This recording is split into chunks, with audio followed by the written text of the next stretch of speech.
voy a aterrizar un poco en lo que tan acertadamente nos habéis presentado hace un rato. Me voy a poner el cronómetro de 20 minutos. Vale.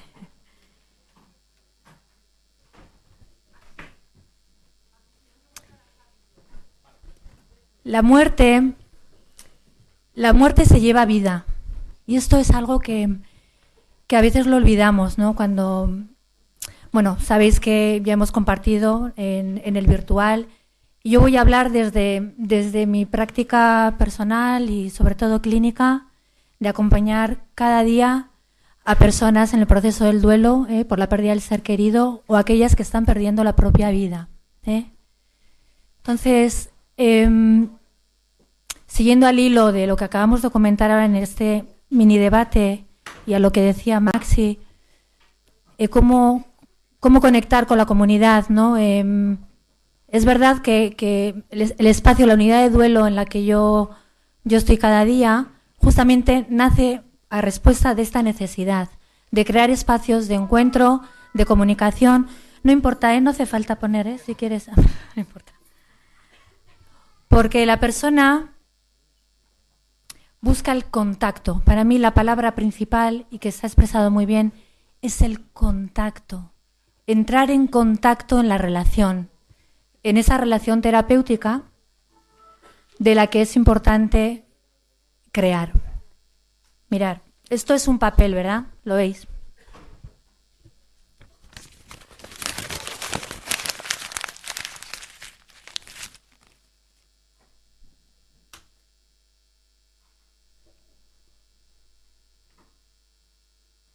Así nos llegan las personas. Las personas, cuando están metidas en el dolor, no son capaces de verse, aunque nosotros o intentemos entender que lo que nos presentan son mucho más de lo que vemos ahí. Y ellos lo olvidan.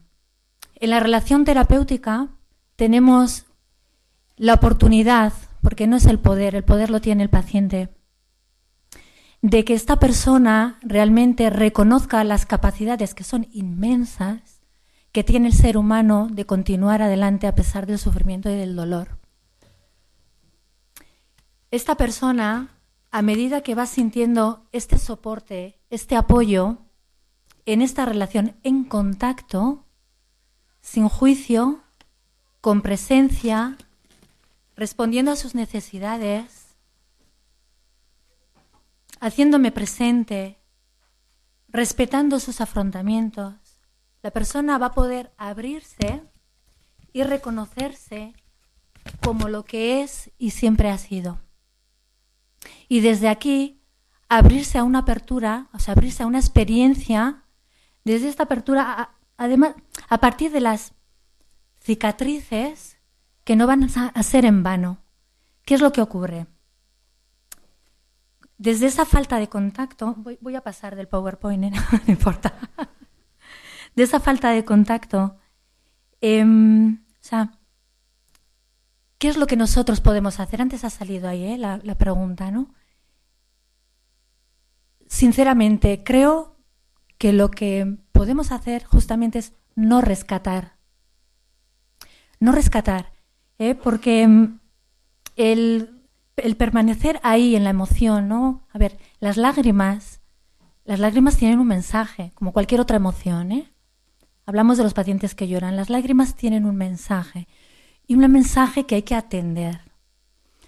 Cuando no lo atendemos, o cuando la persona no lo atiende, y mira a otro lado, distrayéndolo, ocupándose permanentemente, no hablando de ello, o consumiendo, o aumentando su consumo de psicofármacos o de alcohol, etcétera, va a desviar la mirada y de alguna manera esta emoción permanece enquistada, pero no respondida.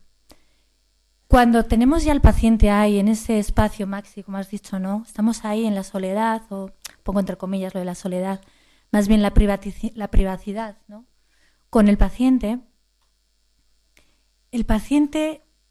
elige. O sea, el poder la dirección la va a poner esta persona porque ha elegido comunicarte esto a ti.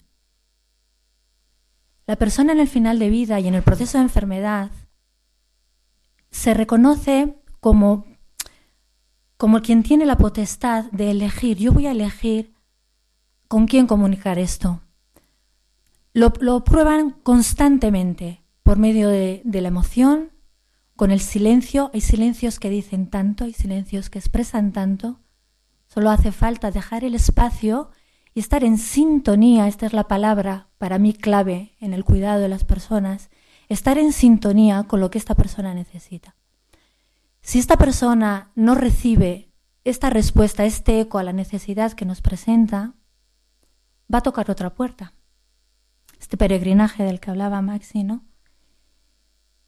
Y con nuestra presencia, con nuestra manera de indagar y dar valor, validar lo que nos presenta, esta persona puede hacer consciente lo que está inconsciente. Antes ha salido, es que me duele la vida. Te duele la vida. Háblame de este dolor. ¿Qué es esto que duele tanto cuando dices que te duele la vida? Y callamos. Probablemente aparezca y florezca una emoción, y a mí lo que me suele ayudar es justamente subrayar la emoción, ¿no? Ostras, pareces que te emocionas cuando me hablas de tu padre o me hablas de esto. Y dejamos el espacio para que la persona sea consciente de lo que encierra este mensaje.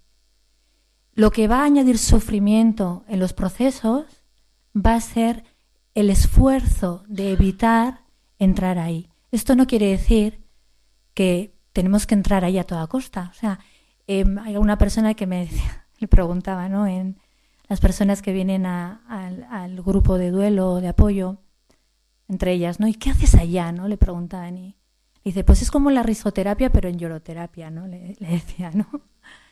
Era una manera, ¿no? de expresar, ¿no? Claro, aquí el no resistirse a la expresión le va a dar paso a responder lo que encierra su proceso. El concepto de sintonía, que es de Richard Erskine, es él habla de un estado más superlativo de empatía. Hemos debatido ya, ¿no?, bastante sobre lo que es la empatía, pero yo quería añadir, o sea, lo que a mí me ayuda en los acompañamientos es lo que Kohut ya hacia los años 60, que él incorporó, bueno, esto ya seguro ya lo sabréis, ¿no?, pero como incorpora el concepto de empatía, o sea, la acción en el concepto de empatía, ¿no?, que es lo que llamamos la compasión, ¿no?, ese actuar desde la pasión, ¿no?, que esto yo ya lo palpo aquí hoy, ¿no? Yo soy mucho más optimista, ¿no?, que este cierto pesimismo de que no hay contacto, de que estamos solos, que es verdad, hay una parte de verdad, pero solamente hay que veros, ¿no? Hay que ver esto, aquí ya hay materia prima, ¿no? Creo que ya se está haciendo y se hace mucho. Y de alguna manera, esto que decía yo de la empatía como recurso de observación, cuando tenemos a la persona delante, tenemos que observar, o sea, mirar, o sea, hacer la indagación que haga que la persona haga ¡ay! Claro, ese insight, ¿no?, del que solemos hablar, ¿no? Me están viniendo casos, ¿no?, como me dicen que no vaya al cementerio, ¿no?, porque mi familia está preocupada porque voy todos los días al cementerio, ¿no? Claro, pues podemos rescatarle de ahí y bueno, claro, es que normal que estén preocupados, ¿no? Esto no le va a ayudar en absoluto. ¿Qué es esta empatía basada en la observación? Es lo que Kohut llama la introspección vicaria, que es despertar esta parte inconsciente en la persona. Y cuando vas al cementerio, ¿qué es lo que haces allá? ¿No? Esta persona pues me decía, pues yo limpio, le pongo flores. ¿Y cómo es para ti estar ahí? Ay, es que es una manera de seguir cuidando a mi hijo. Qué importante entonces para ti ir allí y seguir cuidando a tu hijo, ¿verdad? Y callamos, ¿no? es cuando es poner voz a esto que hemos hablado ahí fuera de síntomas, que para mí no son síntomas, son manifestaciones de lo que hay detrás de estas emociones, ¿no? En el final de la vida y en los procesos de enfermedad grave, todo es emoción. Evidentemente la parte del control sintomatológico es como que lo damos por hecho, ¿no? Cuando estamos en ese proceso. Igual que cuando vas a, no sé, te van a operar o vas al dentista, das por hecho que te lo van a hacer bien, ¿no? Esa parte está más que, no sé, tenida en cuenta. Pero, ¿qué pasa con mi dolor emocional? Ese dolor total del que hemos estado debatiendo. La pregunta, ¿no?, que lanzaba, ¿se puede sacar a alguien del dolor? Claro. La persona va a decidir si salir o no de ese estado. Y nosotros efectivamente lo que vamos a hacer es acompañar en este dolor. El rescatarle sería la pregunta, sería ¿de quién es la necesidad? ¿De quién es la necesidad de rescatar a alguien, ¿no? Como se ha manifestado también en el teatro, ¿no? Esa palmada en el pecho, ¿no? La palmada en el pecho hay que darla aquí, en el corazón, ¿no? Esa palmada en el pecho regula la ansiedad del profesional, porque el hándicap en el acompañamiento, el hándicap mayor en el acompañamiento, para mí, es la ansiedad de la respuesta. ¿Y qué le digo yo ahora? Y ahora, mira lo que me está diciendo, ostras, si nos empezamos a activar, ¿no? Si estoy pensando en la respuesta que le voy a dar, ¿dónde estoy? ¿Estoy en mí o estoy en la persona? Claro. La persona que está delante necesita que no se le abandone, necesita este contacto, necesita que estamos ahí. Y para estar ahí voy a ir rastreando lo que la persona me va ofreciendo. No hay respuestas, las respuestas van apareciendo.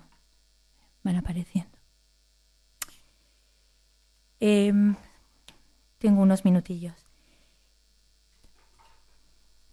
Una herramienta que para mí es muy importante es recordar las necesidades relacionales de Richard Erskine, que tiene un libro magnífico, Más allá de la empatía, que merece la pena. Él nos habla de que estas necesidades que se transfieren ahí, ¿no? La necesidad de ser escuchado, de ser protegido, la necesidad de sentirse seguro, ¿no? De cuando te preguntan ¿por qué a mí? ¿Y ahora qué va a ser de mi vida? ¿Qué es lo que la persona quiere transmitirte con esta pregunta? ¿Está esperando una respuesta tuya? ¿Realmente? ¿Se puede responder al por qué a mí? Hay preguntas efectivamente que están para ser compartidas y no respondidas. Es ese contacto, ¿no?, del que llevamos hablando. Entonces, cuando la persona nos expresa esto, o una persona que no habla, que habla muchísimo, o los hiperfrecuentadores que decíamos, ¿no? Claro, ¿qué necesidad relacional me transfiere esta persona? No nos perdamos en la historia, ¿no?, sino qué es lo que la persona quiere decirme con esto, no la historia, sino qué me quiere decir.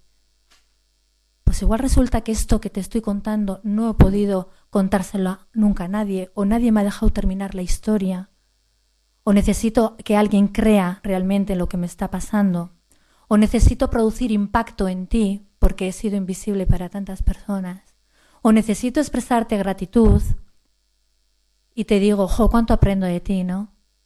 Y se me llena el ego y me inflo. La respuesta ahí, la validación que sería, yo también aprendo tanto de ti. Y nos callamos. Ahí creamos una relación terapéutica de seguridad. Entonces la persona se siente reconfortada, se siente entendida, acogida, creída, puede producir impacto en la otra persona. Y cuando ponemos el acento en esto, porque con estas necesidades la persona lo que nos está diciendo es esto lo que quiero de ti, es cuando yo hago mi trabajo de introspección del que ya hemos hablado. Y el deseo de querer estar ahí con la persona. Cuando validamos, y termino con esto, ya me dan señales, para mí la validación es una herramienta fundamental porque, a ver, vosotros no vais a hacer psicoterapia, ¿verdad? Como podemos hacerlo Amaya o yo. Ese espacio sanador, ¿no?, requiere pues, de esta presencia, pero no vamos a estar indagando mucho en su vida, ¿no? Entonces, para mí una herramienta fabulosa es validar lo que nos trae la persona. Y una validación no termina con una pregunta, ni se hace en tono o metiendo un rollo, ¿no? Una validación, en vez de decir, claro, qué difícil ha sido para ti, ¿verdad? Esto no es una validación, porque no me vincula a mí. La validación tiene que llegar a las tripas. La conexión con la persona es de tripas a tripas. La sintonía es desde las tripas a las tripas. Y va a producir en la otra persona como un resonar a nivel fisiológico incluso, ¿no? Tú notas cuando, ostras, esta persona sabe de lo que está hablando. Entonces, en vez de decir, qué difícil para ti, ¿verdad? Quito el para ti y quito el verdad. Y digo, qué difícil. Qué situación tan complicada. O cuánto nos duele cuando vemos al ser querido que está sufriendo. Y me callo, no digo verdad, porque entonces ya lo estoy dejando en el otro lado, ¿entendéis? Esa herramienta la podéis utilizar y veréis cómo la seguridad terapéutica, o sea, va increciendo. Y es ahí donde la persona va a poder abrirse y expresar incluso aquello que no se atreve a compartir más allá, ¿no?, de muchos muros, ¿no?, empezando por el muro de la propia persona, ¿no?, del silencio. Porque es ahí, en ese dolor compartido, donde puede empezar a encontrar sentido la persona y esperanza en lo que le está ocurriendo. Acabo aquí. Gracias.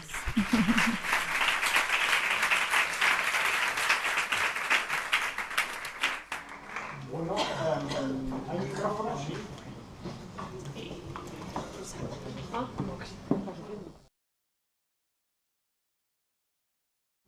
Wow.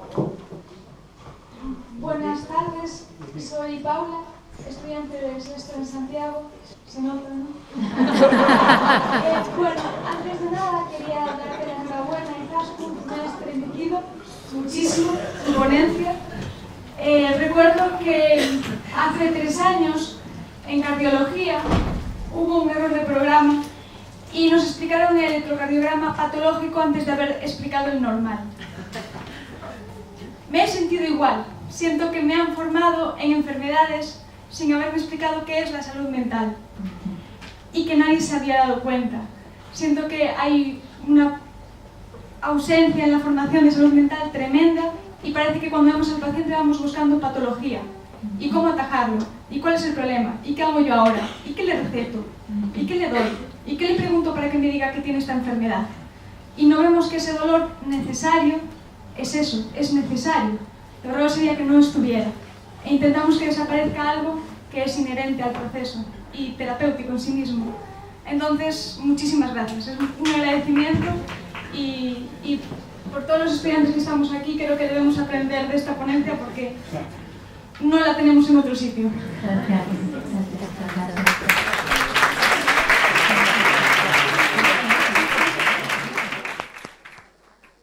¿Me permites decir algo? Sí. Sí, claro, por supuesto. Sí, tienes tanta razón, ¿eh? Lo que se me hace muy familiar. También la formación de enfermería lo vivimos, al menos yo como personalmente, de esta manera, y fue a través de estos contactos donde fui afinando mi instrumento, que soy yo. Esto es muy importante. Tenemos que afinar nuestro instrumento, porque el que está delante lo va a notar. Lo nota cuando vibramos, nota cuando también nos emocionamos, y que está muy bien que que también lo hagamos. El tema es que cuando nos emocionamos demasiado o nos inunda a nosotros el llanto de una manera constante y permanentemente, tendremos también que responsabilizarnos de lo que nos está ocurriendo ahí. Y además agradecérselo, porque nos están haciendo un favor para afinar este instrumento. el sufrimiento es muy legítimo, evidentemente. El dolor es inherente a los procesos humanos. Y este sufrimiento que va, en mi opinión, desde esta resistencia a entrar en la emoción, que es una respuesta a lo que vivimos, pero también aparece cuando estamos en soledad y en la falta de contacto, es el que va a enfermar. Pero hay una parte del sufrimiento en los procesos que es la parte necesaria para transformar, la oportunidad de transformar lo que estamos viviendo. Y este es el crecimiento postraumático, ¿no? de lo que hablan muchos autores, que se da en estas experiencias en que hemos sido reconocidos en la vivencia que tenemos, y entonces nos podemos abrir, ¿no? como os he dicho, así, de esta manera, a una experiencia transformadora y de crecimiento personal. Y esto en el final de vida, yo he sido testigo tantas veces, y en el duelo. Hay personas que después pasan y vienen y me dicen, jo, Izaskun, es que gracias, ¿no? O sea, tú acoges este agradecimiento y se lo devuelves porque sabes que has sido parte de esto, pero ¿quién tiene la herramienta? El ser humano. Y es que esto no se nos tiene que olvidar, no somos omnipotentes ni omnipresentes, y hasta cierto punto hay una corresponsabilidad en el proceso terapéutico, pero tampoco es nuestra responsabilidad. Es la de la propia persona. Bien. ¿Qué más? Yo creo, Paula, que ibas a ir más todavía dura, porque lo que es cierto es que se nos ha enseñado antes la enfermedad que el enfermar. Y lo que es peor no es eso, es que se nos enseña solo la enfermedad y nunca el enfermar. Y lo que vemos en la consulta no son enfermedades, son enfermos. Es enfermar, es la vivencia de la enfermedad. Eso no viene en el Harrison ni en el Bipsy. Creí que ibas a ser todavía más duro. Sigue abierta a preguntas. Siempre, por favor, nombre y alguna cosa. Hola. Me llamo Katusha, soy estudiante de medicina. Me llamo Katusha, soy estudiante de medicina de quinto, no sé cómo hacer esto para que se me oiga. Así como esto. Vale. En Barcelona. Y, a ver, es que cuando has estado hablando, me ha recordado a que yo he tenido una consulta sagrada sin saberlo. Cuando estuve en cardiología justamente, y creo que voy a ser un poquito más dura que Paula, estaba rotando, ¿no?, en prácticas y tal, y pues íbamos, ¿no?, paciente tras paciente, visitando la planta, y hubo una paciente que no era la que trataba el médico con el que estaba, que nada, al vernos se puso a llorar, y empezó a soltar, y yo veía, no sé si me veis. No, ahora. Tiene como un ladito, ahora. Y, o sea, el médico con el que estaba pasó directamente al otro paciente. Y esto que está pasando. Y bueno, yo voy a pasar, Claro, lo que vi, el señor ignoró completamente, esto no está pasando en mi campo de visión. Y yo, pues, en aquel momento fui directamente, fui directamente a hablar, se apaga. Se te oye. Fui a hablar directamente con la paciente, o sea, llegó un momento en que me primó la humanidad, de decir, paso de lo que este hombre no me está queriendo enseñar. Yo tengo una alarma aquí, que es una señora que está llorando porque tiene miedo, y voy a responder ante esa necesidad. Pero una vez allí, me pasaba eso de, ¿y ahora qué le digo? Porque yo, o sea, no soy la indicada, no tengo recursos, no sé, esta señora me está diciendo que si las biopsias duelen. Yo qué sé, ¿no? Es que estoy en tercero, no me entero. No duele. Y claro, me sentí ahí con falta de respuesta de mi profesor, que es el que me tendría que estar enseñando esto, y además una cierta mirada por encima del hombro, ¿qué hace esta? ¿No? Entonces, yo creo que algo que no sale de natural, que es lo que querríamos estar haciendo con nuestros pacientes, se nos corta en algún momento, se nos evita, se nos dice, no, eso no lo hagas, que total es de más. Entonces, para mí es reflejar un poco esa frustración de decir, no solo nos lo enseña, sino que además se nos para. Y ahí decir, para los que están aquí que son mentores, que no le paren los pies a los alumnos, porque hay que reconocer estas soluciones y hay que reconocer esta respuesta. Ya.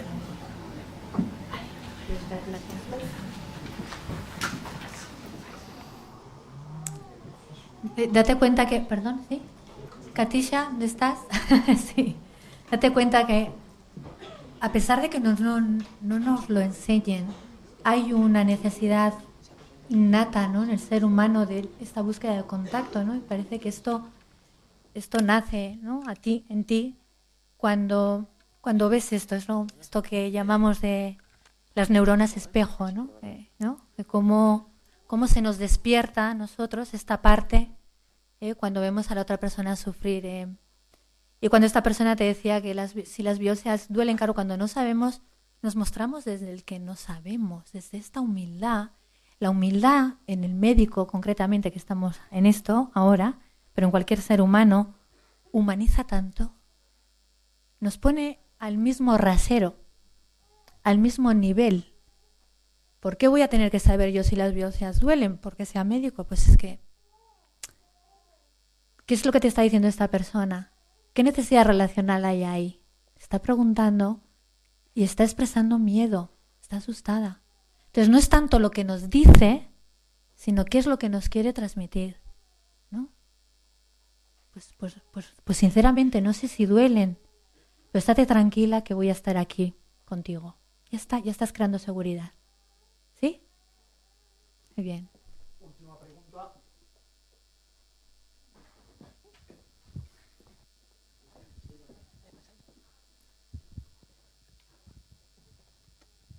¿Me decías a mí? Bueno, sí. Aquí había otra, pero sí. Venga, tira. Bueno, yo soy Munir, médico residente de Vitoria. Sí.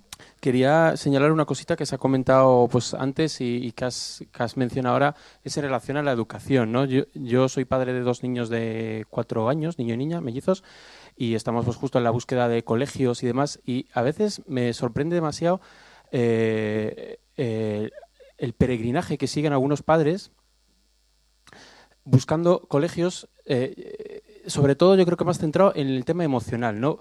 Huyendo de la clásica educación y demás, buscando pues donde se valide a los niños, donde se valore el tema emocional, y eso lo único que me hace pensar es que hay un hueco, hay un vacío, hay una necesidad. Entonces yo creo que gran parte del problema está ahí. Y yo creo que esta mañana también se ha comentado en el satélite, pues cuando decimos, ¿no?, cuando hacemos esa regresión a la infancia de alguna manera. O sea, yo creo que independientemente del desarrollo del niño, del ser humano, que hay algo de eso por el propio desarrollo normal, hay algo añadido por una ausencia de validación por nuestra parte. Yo creo que aparte de la institución, del colegio y demás, que tiene también su rol, ya como padres, o sea, el niño cuando llora, o sea, ya no se remueve y negamos, no validamos. Yo creo que ahí es fundamental. Aparte, pues bueno, podemos estar echando para atrás las causas de las causas de las causas, pero yo creo que ahí es una cosa social muy importante, que es el tema educativo, ¿no? No reconocer cuando un niño llora, validarlo, te encuentras mal, tal. Y yo, personalmente, lo hacía fatal y creo que estoy aprendiendo con mi pareja, gracias a ella, a otros amigos, y yo creo que es algo importante. Y bueno, no me alargo. Quería contar alguna anécdota, pero yo creo que ya... Muy bien. Sí, ya están. Sí. Bueno, pues agradeceros este espacio. Creo que hay materia prima, hay mucha materia prima, algo se está moviendo. Las generaciones que estáis ahí pegando fuerte, bueno, creo que ponéis... o sea, hay materia como para reivindicar estos espacios y que para que podamos dignificar la vida de las personas, hay que dignificar también su muerte y viceversa, ¿no? Porque dando valor, ¿no?, contestándote, dando valor al ser con mayúsculas de la persona desde el ser que lo valida, esto es dignificar a la persona. Muchas gracias.